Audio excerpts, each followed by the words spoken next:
बढ़ती हुई जनसंख्या संसाधनों पर बोझ मानी जाती थी, क्या वो बोझ समाप्त हो गया है? क्या अब बोझ नहीं रहा है जनसंख्या? क्या ये चुनावी लाभ के लिए किया जा रहा है? ये भी एक बात आई है कि साहब चुनावी लाभ के लिए भी किया जा सकता है।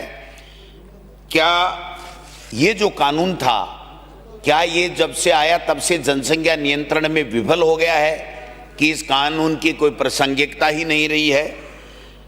क्या प्रजनन दर में गिरावट आ गई है या इस बिल के बाद में कोई फर्क नहीं पड़ा, जनसंख्या ज्यों की त्यों ही बढ़ रही है इसलिए अप्रासंगिक हो गया है?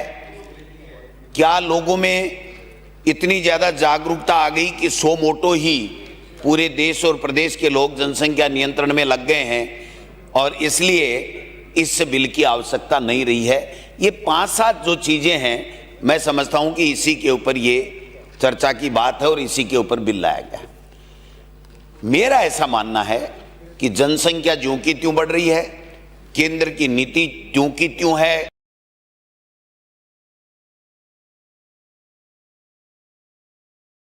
जनसंख्या नियंत्रण की बात है, कोई इसमें गिरावट नहीं आई है। जो ग्रामीण परिवेश 70% के लगभग ग्रामीण परिवेश में रहते हैं, उसमें भी कोई इतनी बड़ी जागरूकता, इतनी बड़ी शिक्षा नहीं आई है कि उसकी वजह से उनके सो मोटो ही समझ में आ गई हो कि अब कानूनी की आवश्यकता नहीं है। अगर इतने ही कानून की आवश्यकता नहीं है तो ये डबल इंजन की सरकार है, फिर ऊपर वाला जो इंजन है वो घूम रहा है विदेशों के अंदर, तो वो वहाँ से कोई कानून बना करके ले आए, या फिर सरकारी योजनाओं का लाभ, सरकारी नौकरियाँ, इनमें जो आपने कानून इसमें शर्त लगा रखी है 2 बच्चों की, क्या उसको भी अब आप लेकर के आने वाले हैं? क्या उसको साथ में क्यों नहीं लेकर के आए? मेरे समझ से परे है कि कोई विजन नहीं है। केवल कुछ जनप्रतिनिधियों ने कह दिया कि मेरे 3-4 बच्चे हैं, मैं मेरी पत्नी को लड़ाना चाहता हूं, मेरे बेटे के ज़्यादा बच्चे हैं, मैं लड़ाना चाहता हूं। अभी तो डबल इंजन की सरकार है, अपनी मर्जी है जैसे करें, जिसको पकड़ो उसको पकड़ो, जिस पे झूठे मुकदमे लगाओ लगाओ, जिसको परेशान करो परेशान करो, जो कानून की व्याख्या जो अपनी मर्जी से कानून बनाओ। क्या यही राम राज्य है? क्या यही कानून, यही सुशासन है? जिस दिन ये बिल लाया गया था, मैंने निकाला है सबका, जितने भी माननीय मेंबर भारतीय जनता पार्टी के आज भी सरकार है वो बोले थे कि ये जनसंख्या नियंत्रण के लिए क्रांतिकारी कदम होगा।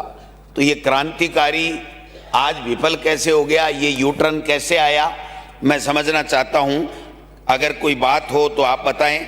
यू टर्न में तो वैसे भी ये मास्टर है और पंचायत राज मंत्री तो जाने ही इसीलिए जाते हैं कि ये यू टर्न मंत्री हैं, तो इनके ऊपर तो कोई ज़्यादा शक भी नहीं करता कि ये कानून वापस ला करके आप यू टर्न क्यों ले रहे हैं। बहरूज सदन के अंदर हो, हम तो नहीं देख सकते हैं, हम तो इसका विरोध करते हैं कि ये नहीं होना चाहिए। मैं निवेदन करना चाहता हूं कि 30 साल तक ये कानून, जिसकी वजह से कितने लोग अपने मन में लाया था, लेकिन चूंकि कानून बन गया वो चुनाव नहीं लड़ सके। आज वो क्या महसूस करते हैं कि यही सरकार थी, यही बात थी, यही लेन, यही देन, और उसके बाद में और उसी विचारधारा के लोग आज ये कह रहे हैं केवल और केवल चुनाव लड़ने के लिए।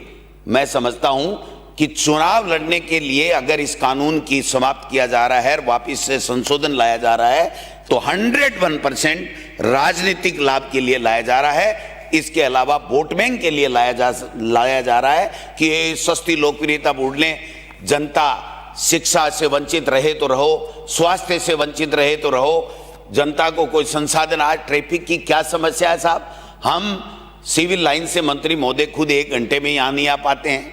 जब मुख्यमंत्री जी हमारे पूरे दिन विचरण करते रहते हैं, तब तो जयपुर का जो हाल है मेरे समझ से परे है कि लोग 1-1 घंटे तक खड़े रहते हैं।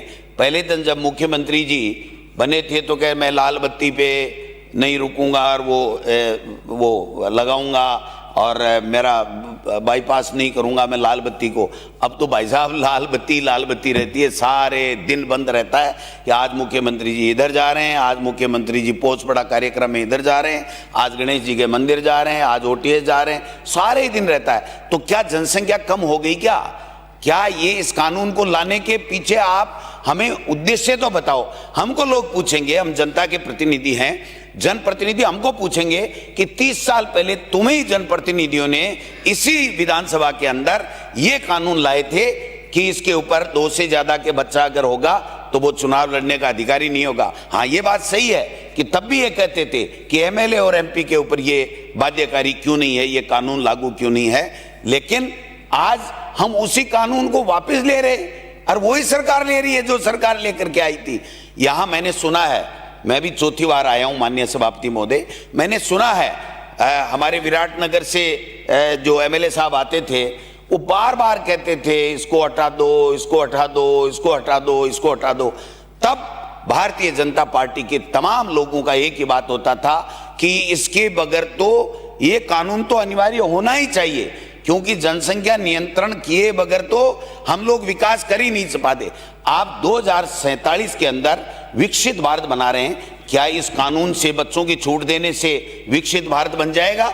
क्या 2047 का यही सपना रह गया कि ज्यादा से ज्यादा बच्चे पैदा करो, चुनाव की छूट है, अब सरकारी नौकरियों की भी दे दो, प्रमोशन की तो शायद दे दी आपने, तो ये भी दे दो, और अन्य योजनाओं का लाभ देश के केंद्र सरकार और राज्य सरकार की अन्य योजनाओं के कई ऐसी योजनाएं हैं जिसके अंदर इन 2 बच्चों की शर्त है, क्या उस शर्त को भी आप हटाओ? फिर आपका दोहरा विचार मैं समझता हूं कि नहीं होना चाहिए। एक बात और कह करके 2 मिनट में मेरी बात समाप्त करूंगा कि माननीय सभापति महोदय, आप चुनाव ही नहीं करवा रहे हो। 1 स्टेट 1 इलेक्शन, कहां गया आपका 1 स्टेट 1 इलेक्शन? आपने कहा था, हाई कोर्ट ने कहा कि 15 अप्रैल से पहले चुनाव करा देना। आपने यहां कहा था कि हम जल्दी से जल्दी राज्य निर्वाचन आयोग को भेज देंगे और वो चुनाव हो जाएंगे। आपने परिसीमन में बेईमानी की, धांधलियां की, परिसीमन के नियम तोड़े, हजारों की संख्या के अंदर लोग हाई कोर्ट और सुप्रीम कोर्ट में गए। क्यों? आपकी गलत नीति के कारण से, आपके गलत इरादों के कारण से गए, और आज भी लोग कोर्ट के अंदर हैं। नगर निकाय के तो अभी भी एक सुप्रीम कोर्ट के अंदर है, और राज्य निर्वाचन जो ओबीसी आयोग बनाया, उस ओबीसी आयोग को ये कह रखा है कि आपको नहीं देनी है, इसलिए नहीं देनी है रिपोर्ट कि हम चुनाव नहीं करवाना चाहते। आप 2,5-3 हजार करोड़ रुपए केंद्र सरकार से जो मिलने वाले थे वो भी बंद कर रहे हो, आप चुनाव करवा नहीं रहे हो, और इस तरीके से राजनीतिक लाभ लेने के लिए इस तरीके के उजुल बुजुल फैसले कर रहे हो।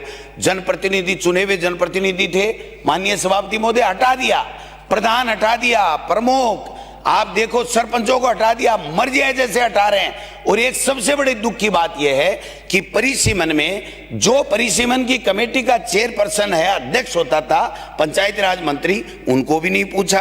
अब मैं इतना ही निवेदन करना चाहता हूं, आप अपनी मंत्री जी, अगर आपके बस में है, आप अगर अधिकृत हो यहां बोलने के लिए, तो आप बता दीजिए कि पंचायत राज के चुनाव कब कराओगे।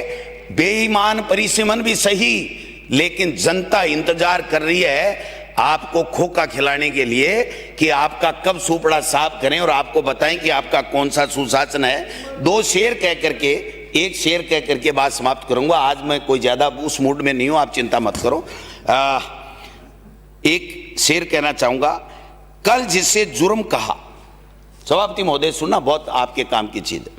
कल जिसे जुर्म कहा आज उसे हक कहते हो, तुम सियासत के माहिर हो, हर बात बदल देते हो, हर बात बदल देते हो। एक और कहना चाहूंगा, वो जो कल तक, सभापति महोदय, मंत्री जी, वो जो कल तक हमें नसीहतें देते थे, वो जो कल तक हमें नसीहतें देते थे वसूलों की, आज खुद अपने ही बनाए कानून बदल बैठे हैं, कानून बदल बैठे हैं। यही मैं कहना चाहता हूं। धन्यवाद। धन्यवाद सभापति महोदय, आपने मुझे राजस्थान पंचायती राज संशोधन विधेयक 2026 पर बोलने का अवसर दिया। राजस्थान पंचायती राज एक्ट 1994 के अधिनियम धारा